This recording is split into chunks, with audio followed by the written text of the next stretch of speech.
बिस्मिल्लाहिर्रहमानिर्रहीम। अस्सलाम वालेकुम। Welcome my entertainment world by Supaida. आज मैं इंग्लिश ड्रामा ट्रू स्टोरी लेकर आई हूँ। फेयर हाउस ये एक ट्रू स्टोरी है। कुछ लोग कहते हैं ये एक बनाई हुई स्टोरी है, कुछ लोग कहते हैं ये हकीकत है।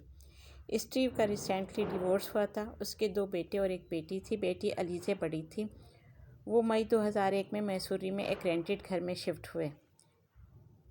नए घर को सेट करते हुए एलिट को बेसमेंट में कुछ अजीब आवाज़ें और वाइब्रेशन सुनाई दी, लेकिन एज़ यूजुअल एलिट की बात को कोई यकीन नहीं करता था, बल्कि उसका मजाक उड़ाते हैं।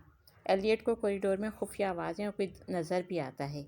एक मरतबा ये फैमिली कहीं बाहर गई हुई थी। जब वापस आते हैं तो उनके घर की सारी लाइट्स ऑन होती है। पहले वह समझते हैं कोई आ गया है, फिर देखते हैं खिड़की दरवाजे सब बंद हैं। फिर स्टीव सोचता है कि वो लाइट ऑफ करना भूल गया होगा। फिर जब स्टीव चेक कर रहा था, उसे महसूस हुआ कि इलेक्ट्रिक शॉक उससे बात करना चाह रहा है, लेकिन उसे ख्याल आता है कि ये वहम हो सकता है। लेकिन उसी टाइम उसके बच्चों के कमरे से चीखने की आवाज़ें आती हैं। स्टीव वहाँ जाता है। अलीज़े ने अपने रूम के दरवाजे पर किसी आदमी को देखा था और उनके रूम का दरवाज़ा अपने आप लॉक हो गया था। लेकिन जैसे स्टीव वहाँ जाता है, सब कुछ नॉर्मल हो जाता है। स्टीव को भी कुछ चीज़ें महसूस होने लगती हैं।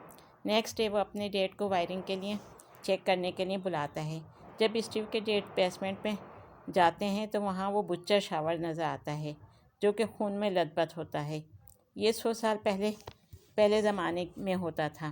बुच्चर शावर के बाद इस घर में एबनॉर्मल चीज़ें और बढ़ती गईं, लाइक किसी के चिल्लाने की आवाज़ें आना, डोर पर नॉक होना या पूरे घर का वाइब्रेशन होना।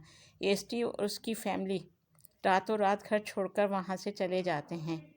इसके बाद ये घर फिर से रेंट पर उठ जाता है। अब आगे देखिए क्या होता है। अल्लाह हाफिज़।